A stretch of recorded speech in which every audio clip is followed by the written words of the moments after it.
যোদ্ধার যারা তারা তো আল্লাহর দরবারে যেন খাতি মানে গুনাহগার এবং যারা মানুষকে কষ্ট দেওয়ার লক্ষ্যে কষ্ট দেওয়ার জন্য মজুদ করবে তাদের তো 40 দিনের নামাজ রোজা ইবাদত বন্দি কোনো কিছু আল্লাহ কবুল করবেন না। হবে না। আমাদের এই ব্যবসায়ীরা কি এটা জানে না?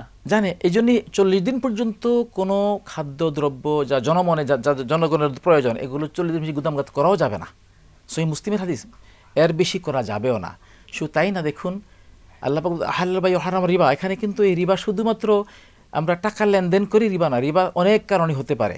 আমরা মজুদদারি করে রিবা অর্জন করতে পারি, আর এটা সব হারাম। এমনকি ইফতার সামগ্রী বিক্রি করে কেহ যদি হালালভাবে ইনকাম করে সেখানে হালাল হবে, কিন্তু এটাকে দিনের বেলায় তৈরি দিনে এটাকে সাপ্লাই দেওয়া ওইটুকু সব হারাম হয়ে যাবে। যেহেতু এদেশে বিজ্ঞ আপনার সবাই আপনি ইফতা করেছেন, ডক্টর প্রফেসর কাদের সাহেব ইফতা করেছেন, এই ফতোয়াগুলি সব জানা আছে যে হালাল ব্যবসার মধ্যেও যদি কোনো ব্যক্তি ওজনে কম দিয়ে বেশি নিয়ে অথবা প্রফিট মার্জিন মানে জুলুম করে বাড়িয়ে নিলে ওটা হারাম হয়ে যায়। তো সুতরাং রমজানে তো আরও বেশি।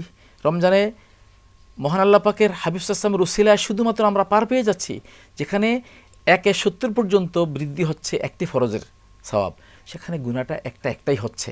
কিন্তু আমার যদি এটুকুম থাকতো, রাসূল সাল্লাল্লাহু যে অন্যান্য নবীদের আমলের মতো যেটা হতো যে এখানে ময়লা লেগেছে এটা কেটে ফেলতে হবে, এর আগে পবিত্র হবে না।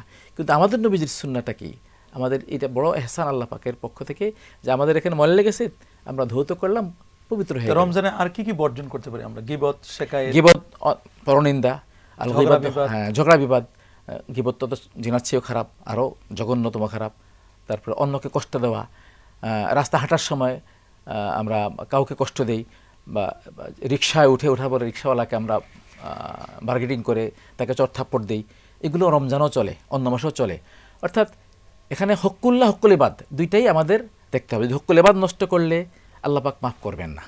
হক্কুল্লাহর ব্যাপারেও আল্লাহ পাক ইচ্ছা করলে এহসান করলে মাফ করতে পারেন, কিন্তু হক্কুল ইবাদটাই রমজানে বেশি দেখা যায়।